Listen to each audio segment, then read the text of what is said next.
Tentara pendudukan Israel melancarkan serangan udara di kota Beit Umar, utara Hebron, tepi barat Palestina. Rekaman video memperlihatkan detik-detik rumah milik keluarga Walid Sabana di Beit Umar hancur setelah diledakkan oleh pasukan Israel. Ledakan tersebut memicu kepulan asap tebal dan puing bangunan berserakan di sekitar lokasi. Tak hanya melakukan serangan udara, pasukan pendudukan Israel juga terus melakukan penjarahan dan penahanan terhadap sejumlah warga Palestina. Dalam kondisi mata ditutup, sejumlah warga Palestina digiring masuk ke kendaraan militer Israel. Situasi ini terjadi di awal bulan Ramadan, bahkan setelah kesepakatan gencatan senjata antara Israel dan Hamas pada Oktober 2025 lalu.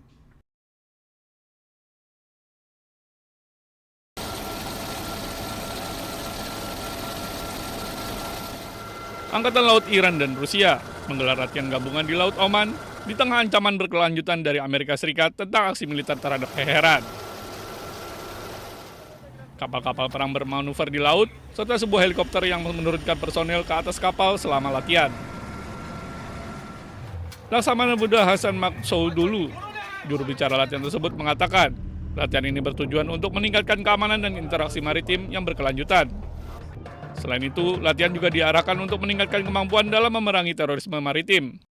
این رزمایش 3 مرحله داشت. ابتداً دریافت ناوگروه فدراسیون روسیه و پس از اون انجام نشست طراحی رزمایش بود با حضور نیروی دریایی ارتش جمهوری اسلامی ایران، نیروی دریایی سپاه پاسداران انقلاب اسلامی، نیروی هوایی الهی و نیروی دریایی فدراسیون روسیه. طراحی رزمایش انجام شد و از دیروز یگانهای سازمان رزم به مأموریت خودشون رفتن.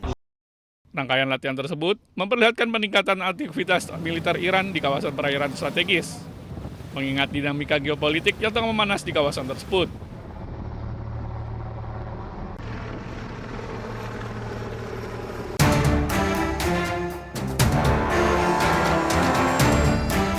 Aksi pembukaan nasional yang dilakukan Konfederasi Umum Buruh membuat transportasi di Buenos Aires lumpuh. Terlihat jalanan dan jalur yang kosong dengan sedikit mobil yang beredar. Pertokoan hingga kantor pemerintahan dan bank ditutup. Penghentian total juga terjadi pada layanan penerbangan di Bandara Internasional Ezeiza dan kereta bawah tanah yang dioperasikan Emova.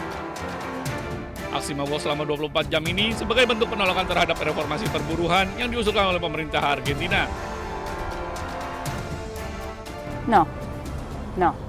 No, porque no siempre terminamos pagando los que sí o sí tenemos que venir a trabajar y terminamos gastando más de lo que gastamos diariamente para poder llegar al trabajo que lo necesitamos, obviamente.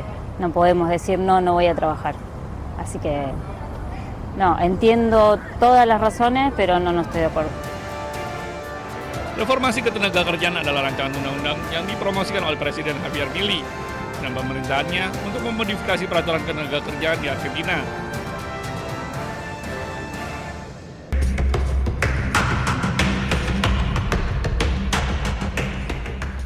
Lebih dari selusin orang termasuk anak-anak dan perempuan tewas, serta puluhan lainnya luka-luka setelah dilaporkan terjadi ledakan tabung gas di sebuah bangunan tempat tinggal di kota Karachi, Pakistan.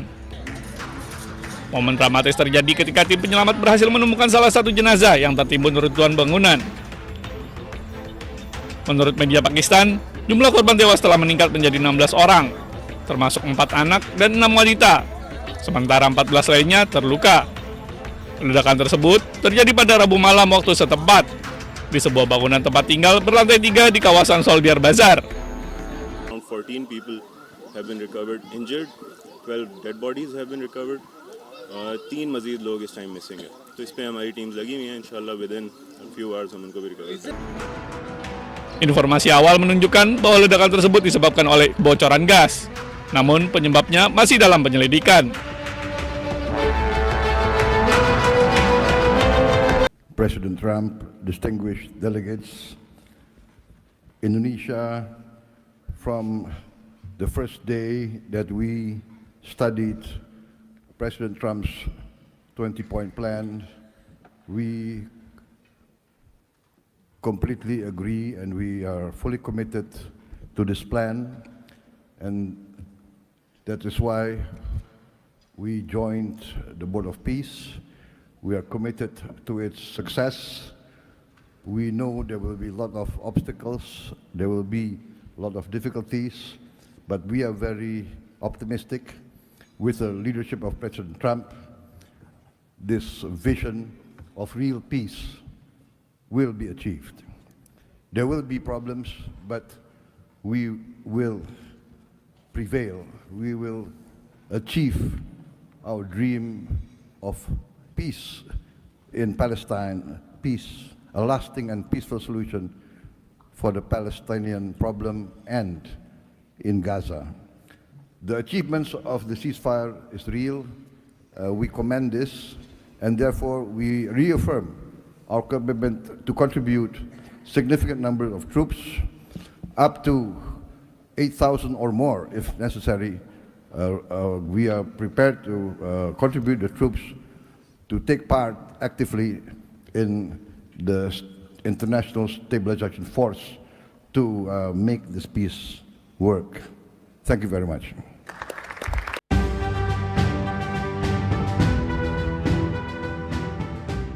Presiden Republik Indonesia Prabowo Subianto menghadiri rapat perdana Board of Peace penanganan Gaza yang diinisiasi Presiden Amerika Serikat Donald Trump di Washington DC, Amerika Serikat. Kehadiran Indonesia menegaskan peran aktif dalam upaya gencatan senjata, stabilisasi keamanan, dan rekonstruksi di jalur Gaza. Rapat perdana Board of Peace atau BOP merupakan implementasi awal dari Piagam Dewan Perdamaian yang diluncurkan untuk menangani secara khusus krisis Gaza melalui kerjasama negara-negara anggota. Forum ini dipimpin langsung oleh Presiden Amerika Serikat Donald Trump sebagai ketua dan melibatkan negara anggota serta observer. Dalam sambutannya, Trump menyempatkan diri memperkenalkan satu persatu anggota BOP dengan menyebutkan nama-nama kepala negara. Di momen ini pun ia menyapa Presiden Prabowo Subianto yang ia sebut sebagai sosok gigih hingga Trump mengaku enggan melawannya.